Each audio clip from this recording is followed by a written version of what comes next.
ఈ దేశ మూలవాసులు ఎవరంటే ఆదివాసులే అంటుండు పాశం యాదగిరి. తెలంగాణ రైతాంగ సమితి రౌండ్ టేబుల్ సమావేశంలో తను మాట్లాడుతూ ఆదివాసులు భూమి కోసము ఎన్నో తరాలకెళ్ళి బ్రిటిష్ సామ్రాజ్యాన్ని ఎదుర్కొన్న సందర్భాలు కూడా ఉన్నాయి. ఆదివాసుల పోరాటం ఇంకా ఈ భూమి కోసం కొనసాగుతూనే ఉంది. ఎస్ఆర్ శంకరన్ రాసిన 5th షెడ్యూల్డ్ అమలు అయ్యే వరకు ఆదివాసులు కొట్లాడుతూనే ఉంటారు. ఆ కొట్లాటలో భాగంగా ఈరోజు జరుగుతున్న పోరాటాలు ఛత్తీస్గఢ్ అనుకో ఇంకా ఏదైనా అది ఆదివాసుల పోరాటాలే. ఆ పోరాటాలకు మద్దతుగా నువ్వు ఉండొచ్చు, నేను ఉండొచ్చు, అంత మాత్రాన ఆ పోరాటాలు మనది ఎట్లా అవుతుంది? అది ఆదివాసుల పోరాటం.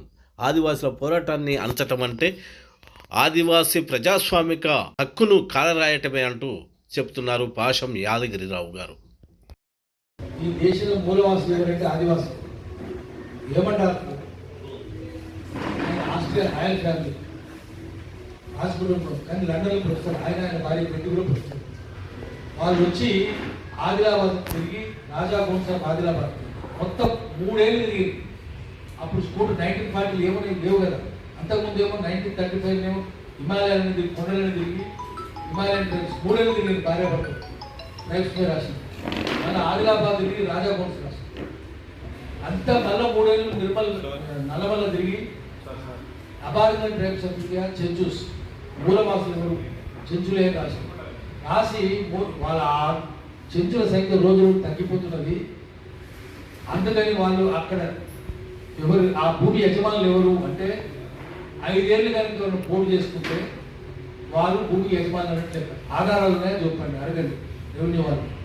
ఉన్నాయి, వాళ్ళు ఎప్పటి నుంచి చేసుకుంటారు? 5 ఏళ్ళ నుంచి చేసుకుంటారు. అయితే భూమి వాళ్ళకి రాసి మనం చర్చిలో కూడా ఏం చేసిందంటే 1,80,000 ఎకరాలు అప్పుడు క్రాప్ ల్యాండర్ ఉంది. నిజాం చెప్పిండు ఏమంటారు, this interesting tribe is of decline. చాలా ఆసక్తి కలిగించే మానవ జాతి వీళ్ళు ఆదివాసులు. వాళ్ళు రోజు సంఖ్య తగ్గిపోతుంది, చచ్చిపోతున్న వాళ్ళు సంఖ్య తగ్గుతున్నది. వాళ్ళు కాపాడడానికి వాళ్ళు భూమి ఇవ్వాలంటే చెంచులు సార్ ఎక్కడి నుంచి కృష్ణానది, దారవరం బాగు, అటు నుంచి బర్హాబాగు, అటు నుంచి కాకినేటి వాగు, అటు నుంచి లింగాల, అటు నుంచి మళ్ళీ కృష్ణ సరిహద్దులేసి కొండల సంఖ్య ఎత్తేసి అట్లా అద్భుతంగా 1,80,000 ఎకరాలు ఇస్తే తర్వాత వస్తున్న గవర్నమెంట్ గుర్తుకుంది. 1 ఎకరం లేదు. ఆఖరి ఫారెస్ట్ టైగర్ శాంక్చురీ పెట్టారు. టైగర్ శాంక్చురీ నోటిఫికేషన్ ఏం లేదు, ఉత్తర్వు తీసిన అంతగానే దాన్ని చూడాలి. తర్వాత వాళ్ళు పోనీయాలి, వాళ్ళు కూడా పోలిస్తారు. ఆదివాసులకు టైగర్ శాంక్చురీని పోలిస్తారు. పుల్లు ఏం చేస్తారు మనుషులను? ఆ చెంచులను ఏ పుల్లు తింటలేదు, కానీ తింటున్నారు సర్కారు. చెంచులను తింటున్నారు, వాళ్ళు భూములను గుంజుకున్నారు, ఆ కోండలే గుంజుకున్నారు. ఆఖరికి కోయలు కొండ ఖమ్మం జిల్లా కదా. ఎంత అన్యాయం అంటే పోలవరం కడుతున్న వాళ్ళు ఎవరు? వెంకయ్య నాయుడు, చంద్రబాబు నాయుడు డబ్బు కోసం పోలవరం కట్టించారు. 7 మండలాలు తెలంగాణ ఆంధ్రలో కలిపి ఉప్పునూరుపల్లి, ఊరుగుంపాడు, వర్రాంతరం అన్నీ కలిపారు కదా.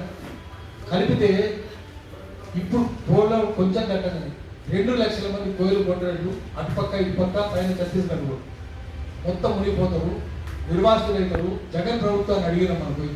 అడిగితే నేను R&R ప్యాకేజ్ వేసుకోమని, అది 7 మండలాలు మా దగ్గరికి వచ్చినాయి, మా వాళ్ళు కాదు అన్నాడు. రిలీఫ్ అండ్ రిహాబిలిటేషన్ ప్యాకేజ్ వేసుకోమని. ఇప్పుడు చంద్రబాబు నాయుడు కూడా వేసుకోమని. ఎక్కడ పోతారు 2 లక్షలు కోయలు కొండలు అడిగి వాళ్ళకి ఏంటి అడిగి వదిలిపెట్టి చచ్చిపోతారు. చెట్టే దేవుడు, తాతల ముత్తాల సమాధులు రోజు పోయి చూసుకురావాలి, దండ పెట్టి రావాలి. తాతల ముత్తాలు వాళ్ళు తాతల ముత్తాల సమాధులు లేకుంటుంటారా, చెట్లు లేకుంటుంటారా? రోజు కనిపించే పక్షి ఆ రోజు కనిపించాలి, కిచకిచనాలి. అది ఉంటుంటేనే అది మా తాతల ముత్తాతలండి, వాళ్ళ ఆత్మలండి, అవి వచ్చి మీరు బిడ్డ బాగున్నారని డాక్టరించిపోతున్నాయండి. అవి లేకపోతే ఎట్లా మేము ఏమైపోతాం? అంత అమాయకులు కదా. వాళ్ళంతా తరిమేస్తే పోలవరం కడుతుంది 2 లక్షలు. ఆఖరికి బీజేపీ ఎంత చెప్తున్నారు, ఢిల్లీ కూర్చొని జయశ్రామ్. ఇక్కడ ఏమైంది? కొంచెం ఢిల్లీ ఉంటుంది కంటే పర్ణశాల మునిగింది, భద్రాచలం పర్ణశాల మునిగింది, కొంచెమే సీతమ్మ వారి చీర ప్రాంతం మునిగింది, నవగ్రహాల ఆలయం మునిగింది, ఆంజనేయ స్వామి గుడి మునిగింది, కళ్యాణకట్ట మునిగింది. ఇక పర్మనెంట్ మునుగుతాయి కూడా. ఇంకా 10 అడుగులు ఎత్తు రామదాస్ ధ్యానం మునుగుతుంది. 39 అడుగులు ఎత్తున్నారు. ఇంకా ఆఖరికి భద్రాచలం ఊరు ఉండదు. దేవుడే కాదు, దేవుడు ఉండడు, ఊరు ఉండదు. ఢిల్లీలో కూర్చొని బీజేపీలు శ్రీరామచంద్ర మహారాజ్కి జై అంటారు. భద్రాచలంకి వచ్చి దొంగబెట్టి రాముని గోదావరిలో తొయ్యి అంటారు. అక్కడ జై, ఇక్కడ తొయ్యి. ఇంకా వాడు దేవుడే దిక్కు లేనప్పుడు, లెక్క లేనప్పుడు ఆదివాసులు ఎందుకు కావాలి? కడుతుంది వాళ్ళు కదా, అంటే సెంట్రల్ గవర్నమెంట్ కడుతుంది. మరి ఇప్పుడు ఇక్కడ రేవంత్ రెడ్డి ఇస్తాడు ఏం లేదు. అంతకుముందు కేసీఆర్ ఏం లేదు పోమన్నాడు. 5 పార్టీలు ఒక్కరిగా మాట్లాడుతున్నాయా? చర్చిల కోడ్ల గురించి ఎవరు మాట్లాడుతున్నారు? అందుకని మనము ఆదివాసులకు చెప్పాలి, ఖమ్మం జిల్లా నుంచి వచ్చిన చెప్పాలి. ముఖ్యంగా ఆదివాసీ రైతులు చచ్చిపోతున్నారు. అందులో పర్టికులర్ అందులో అంటే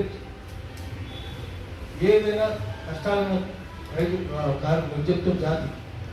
కానీ నేను అనేది ఇక్కడ ప్రపోజ్ పెడుతున్నాను మీకు కూడా వెంకటేశ్వర గారు.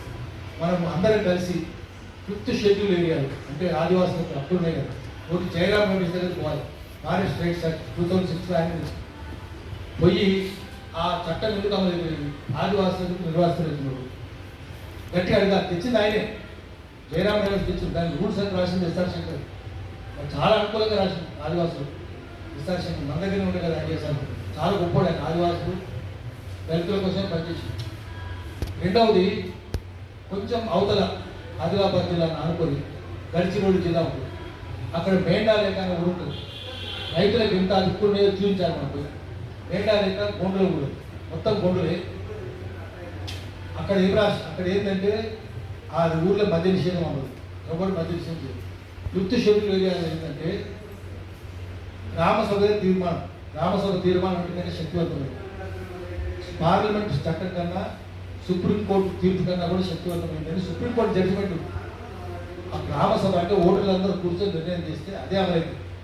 ఆ ఊళ్ళో మద్య నిషేధం, ఆ ఊళ్ళో మైనర్ ఫారెస్ట్ ప్రొడ్యూస్ అంటే తురికి పండ్లు, తురికాకు, సారపలుపులు, ఇప్ప పూలు, ఏనే వాళ్ళే అధికారం, బయట రావద్దు.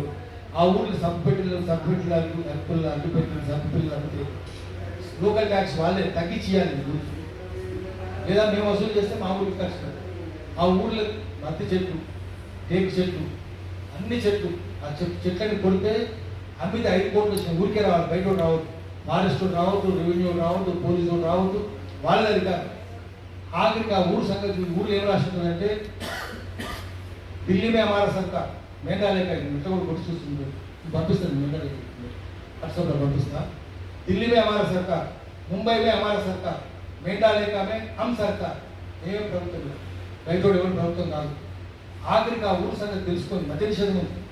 ఆ ఊరు సంగతి తెలుసుకొని పృథ్వీరాజ్ సింగ్ చౌహాన్, జయరామ్ రమేష్ ఆ ఊరు పోదామంటుంది.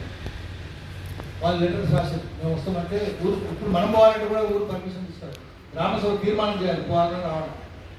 అందులో ఇంగ్లీష్ వాళ్ళ భాష ఏం రాష్ట్రం ఇంగ్లీష్ తర్జుమా ఏంటంటే మీలో ఎవరో ఒకరు తాగుబోతున్నట్టు ఆల్కాలి, 1 ఆఫ్ ది 6 ఆల్కాలి, మీరు మా ఊరు రావాలి. ఆ రాష్ట్ర ముఖ్యమంత్రి కేంద్ర మంత్రి మా ఊరికి రావద్దని ఆఫీస్. ఎవరికి ఎక్కువ అధికారం? ముఖ్యమంత్రి కంటే ఎక్కువ అధికారం వాళ్ళకి ఉంది కదా. వాళ్ళకు ఎన్నెన్ని డబ్బులు వచ్చినాయంటే జేపీ డబ్బులు ఎంత వచ్చినాయంటే 180 జనాభా 5 కోట్లు వచ్చింది. అంటే ఎంత సంపద ఉందంటే వాళ్ళ దగ్గర. ప్రతి పిల్లగానే అమెరికా పంపించి చదివించు. కానీ వాళ్ళు చేస్తలేదు. ఆ డబ్బులన్నీ చుట్టుపక్కల ఊళ్ళకి ఇచ్చేస్తారు, చుట్టుపక్కల బోర్డులకు ఇచ్చేస్తారు. వేరే దగ్గర లేదు. మీరు అమలు చేయాలంటే పాపం చేయలేకపోతుంది. రెండా లెక్కలు మాత్రం చేస్తారు. తోఫా అని ప్రధాన అంటే సర్పంచ్, తోఫా అన్నది ఇంకా ఉంటాయి. గట్టిగా అమలు చేస్తుంది. మనం ఆదివాసులు ఇట్లాంటి వాళ్ళ కోసం పోయి రైతుల హక్కులు ఉన్నాయి కదా, రైతుల హక్కులు ఆదివాసుల హక్కులు పంపిస్తాం. మేండాలేక అని ఊరు ఉంటుంది, అక్కడ పోయి ఇస్తాం. ధైర్యం వస్తుంది. రైతుల ఆత్మహత్యలు చూస్తే బాధ అయిపోయింది, మన చేత కావాలి అనిపిస్తుంది. మళ్ళీ మేండాలేక అలాంటి ఊళ్ళు చూస్తే ధైర్యం వస్తుంది. మేము పోయి పోయేస్తాము, మళ్ళీ మేము పోదామంటే మమ్మల్ని రాస్తుంది. మనం అందరం కలిసి సీతక్కడికి చెప్పాలి. చెప్పి అమ్మా నువ్వు రాడి ఆదివాసులు ఎట్లా కాపాడుకోమని చూడు. ఆమె ఆదివాసి కదా, నువ్వు ఎందుకు ఈ చట్టం ఎందుకు అమలు చేస్తున్నావు? ఈ స్టేట్ అమలు కావాలి కదా. 5th షెడ్యూల్ ఇంతకుముందు కేసీఆర్ చెప్తే కూడా లేదు. మరి నువ్వు ఆదివాసి అయినా కదా, మంచిగా వింటదాన్ని శ్రద్ధగానే తింటుంది. మరి ఆమెతో అవుతుందా పనులు ఎంత లేవా కాదా తెలియదు. కానీ వీళ్ళందరినీ తీసుకొని పోదాం, ఆమె దగ్గర తీసుకొని పోదాము. జయరామ్ రమేష్ దగ్గర కూడా తీసుకొని పోదాం. పోయి వీళ్ళని చూస్తే ధైర్యం వస్తుంది. ఈ చట్టం ఎట్లా అమలు చేయించుకోవాలో ధైర్యం వస్తుంది. చట్టం వచ్చేంత మాత్రమే సరిపోతుంది. చట్టం అమలు కాదు, అమలు చేయించుకోవాలి. చట్టం కోసం పోరాడిపోయాడు ఆయన, ఎంఎస్పీ కోసం దళిత చేస్తున్నాడు. కానీ చేస్తున్నాడు కానీ అది అమలు అవుతుందేమో. చట్టం చేయమని అంటున్నాను గట్టిగా. మినిమం సపోర్ట్ ప్రైస్, కనీసం మద్దతు ధర అమలు చేయడానికి ఒక చట్టం చేయాలి. చట్టం ప్రకారం అమలు కావాలి. ఈ దయాదాక్షిణ్యం అనేది కాదు. దయ ఉండిస్తావు లేకపోతే లేదు, అట్లొద్దు, మాకు చట్టం కావాలి అంటున్నాం. కానీ ఆ చట్టం కూడా అమలవుతున్నాయా? అయితే లేవు కదా. దానికోసం కూడా మళ్ళీ పోరాటం. రాజ్యాంగం అమలైతుందా? 75 ఏళ్ళు ఆయన అమృత మహోత్సవం చేస్తుంది. బిల్లు అమృతం, అది మృతమా? దానికి 4 ఉన్నాయి. జస్టిస్, అందరికీ న్యాయం జరగాలి. వచ్చింది అందరి న్యాయం, అందరికి సమానత్వం ఉండాలి. ఈక్వాలిటీ వచ్చిందా? ఎక్కడ సమానత్వం? స్వేచ్ఛ ఉండాలి. లిబర్టీ ఉందా? లేదు. ఫ్రెటర్నిటీ, సోదరభావం ఉండాలి. ఉందా? 4 లక్షల రాజ్యాంగానికి ఎక్కడ? ఇది ఏ కులం, ఇది ఏ మతం, ఇది ఏ ప్రాంతం, అక్రమణను, పైసలు లేనము, ఉపయోగము, సందులు, ఇంతే కదా ఉన్నది. మరి అందుకని 4 అమలు కాదు, మళ్ళీ పోరాటం చేస్తున్న రాజ్యాంగం అమలు. రాజ్యాంగం అమలు అయితే లేదు, అది మృత మహోత్సవం, అమృత మహోత్సవం కాదు. అందుకని ఈ చట్టాలు కూడా చేసుకోవాలి. చేసుకోండి. అక్కడ గట్టిగా ఉంటే మెంటాలిటీ అమలు చేసుకోండి.